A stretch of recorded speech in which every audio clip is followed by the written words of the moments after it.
Paciente Silenciosa, de Alex Michaelis. O tradutor é Clovis Marx. Os gêneros são thriller, mistério, ficção, suspense e romance.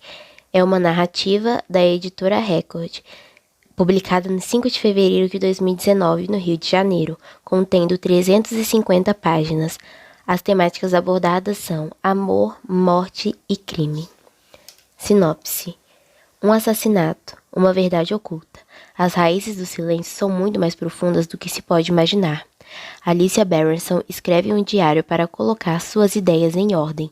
Ele é tanto uma válvula de escape quanto uma forma de provar ao seu adorado marido que está bem.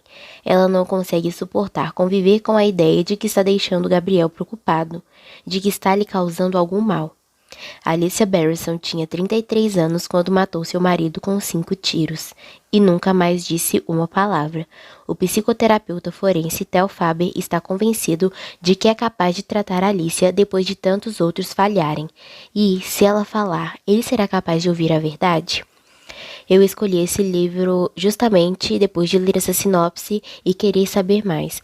Minha maior curiosidade era saber se Alicia iria falar ou não. Eu não tenho o livro físico, então tive que baixar da internet.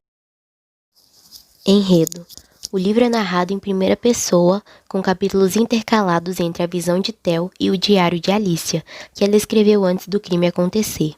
Enquanto Theo analisa o estado mental de Alicia e tenta juntar as peças que dariam um vislumbre de sua personalidade, nós, leitores, podemos conhecer um pouco mais de sua história e de sua vivência. Algumas cenas ao longo da leitura acabam parecendo um pouco aleatórias, mas elas vão construindo um enredo legal. Alicia e Gabriel Berenson viviam uma vida aparentemente feliz. Ela, uma pintora que estava começando a fazer o seu nome no mercado. Ele, um renomado fotógrafo. Eles possuíam uma bela casa e um relacionamento supostamente saudável, até que ela o matou. Alicia disparou 5 tiros contra o rosto de Gabriel, deixando-o irreconhecível, e depois cortou os pulsos em uma clara tentativa de suicídio. Ela foi socorrida a tempo, mas desde então parou de falar. Quando se recupera, Alicia é julgada e considerada incapaz de ser responsabilizada por seus atos. Muitos consideram seu silêncio uma estratégia para fugir da prisão, já que com a sentença ela é enviada ao Grove, um hospital psiquiátrico. Porém, 6 anos se passam e Alicia continua muda. Theo Faber é um psicoterapeuta forense fascinado pela história de Alicia Berenson, desde que viu Alceste, um quadro pintado por ela. Ele colocava na cabeça que há algo a mais por trás do silêncio de Alicia. Quando surge uma vaga no Grove, Theo se candidata e é contratado. Ele deixa claro seu desejo de trabalhar diretamente com Alicia, mesmo com todos dizendo que não havia nada que pudesse ser feito para ajudá-la. A primeira coisa que ele faz é diminuir os fortes sedativos ministrados em Alicia. Com a dose diária que lhe era dada, Alicia ficava com um mal-estar constante, tornando difícil qualquer tentativa de comunicação. Aos poucos, a paciente vem à tona e Theo começa suas abordagens, mas a princípio nenhum avanço é feito. Alicia continua presa em seu silêncio, e nada do que Theo faça ou fale parece funcionar. O psicoterapeuta forense começa a investigar o passado de Alicia, falando assim com várias pessoas que ela tinha contato antes de supostamente cometer o crime, pensando que, talvez assim, ele consiga descobrir algo que possa ajudá-la a compreender sua paciente. Theo parece mesmo querer ajudá-la, já que faz de tudo para descobrir seu passado e seus traumas e assim fazer com que ela fale. Ele de fato descobre algumas coisas e as menciona para Alice em suas sessões, e é aí que a paciente se manifesta, mas somente quando Alicia, em uma aparente demonstração de confiança, lhe entrega seu diário secreto, é que Theo descobre os reais acontecimentos daquela fatídica noite. É isso que eu posso falar, afinal é um livro de suspense e eu não posso dar muito spoiler. O final dele é bem surpreendente e eu particularmente gostei muito. Personagens: Alicia Berenson, personagem principal, era pintora famosa, tinha longos cabelos ruivos. Gabriel Berenson, renomado fotógrafo de moda e marido de Alicia, que foi morto por ela com 44 anos. Theo Faber, com 42 anos de idade, é o psicoterapeuta de Alicia. Ele também é o narrador da história. Catherine ou Kate, esposa de Theo. Ela era atriz e eles se conheceram em um bar apresentados por seus pares da época. Ela tinha longos cabelos pretos e lindos olhos verdes.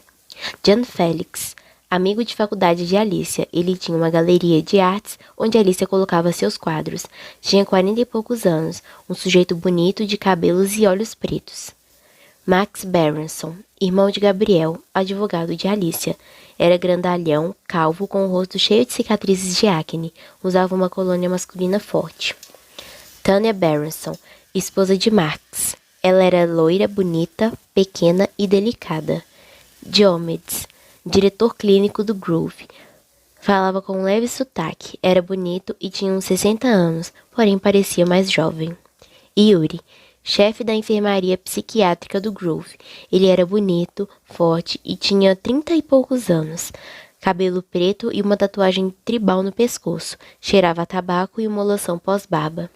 Christian, psiquiatra do Groove, que jogava rugby. Ele tinha o nariz quebrado, a barba preta, era bonito, mas de um jeito sujo, como descreve Theo. Stephanie Clark, gerente do Groove. Era caribenha, na casa dos 40 anos, e tinha um corte meio Chanel. Não era nem um pouco simpática e calorosa. Indira fazia consultoria psicoterapeuta no Groove. Tinha 50 e tantos anos, com um rosto redondo e atraente, e longos cabelos pretos e lustrosos, com algumas mechas grisalhas, e usava um enorme óculos redondo, além de ser super simpática. Elif, paciente do Groove, que sempre implicava com Alicia, era enorme, turca de cabelos escuros na casa dos 40. Ruth, psicóloga que tratava de Theo. Era rechonchuda, tinha a cabeça branca e certo ar de vovozinha, além de um sorriso simpático. Lydia Rose, tia de Alicia que cuidou dela após a morte dos pais. Tinha cabelos brancos longos caindo sobre os ombros. Era incrivelmente gordo, pescoço inchado e pernas grossas, e apoiava-se em uma bengala que envergava com o seu peso. Paul Rose, filho de Lydia e primo de Alicia. Ele tinha mais ou menos 40 anos, era bem alto e bem corpulento, tinha um rosto meio infantil e os cabelos ruivos como os de Alicia. Eva, mãe de Alicia, que morreu em um acidente de carro quando ela ainda era criança. Venom, pai de Alicia, que cometeu suicídio após a morte da esposa. Trechos marcantes.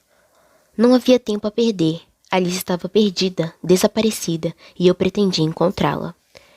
Esse trecho faz mais sentido quando você lê o livro todo e entende o final. Eu não posso explicar muito bem porque é um livro de suspense e se eu explicasse perderia a graça. Outro trecho. Alice estava de pé junto à parede, contida por Yuri e outro enfermeiro, mas não era necessário contê-la fisicamente. Ela estava calma, parada, feita uma estátua. Seu rosto me lembrou da pintura, Alceste, vazio, inexpressivo. Ela olhava nos meus olhos. Pela primeira vez, senti medo.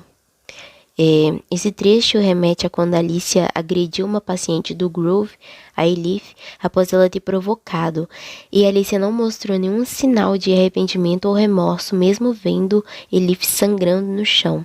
Ela tinha um olhar calmo e tranquilo que acabou assustando Theo, que nunca teve medo dela. O último trecho é: lembre-se, um amor que não inclui a honestidade não merece ser chamado de amor. Esse trecho é quando o Theo está com problemas com relacionamento e sua psicóloga Ruth lhe fala isso. Ele chama bastante atenção, ele é muito forte e eu achei ele bastante marcante. Esse foi o meu projeto da partilha de leitura sobre o livro A Paciente Silenciosa.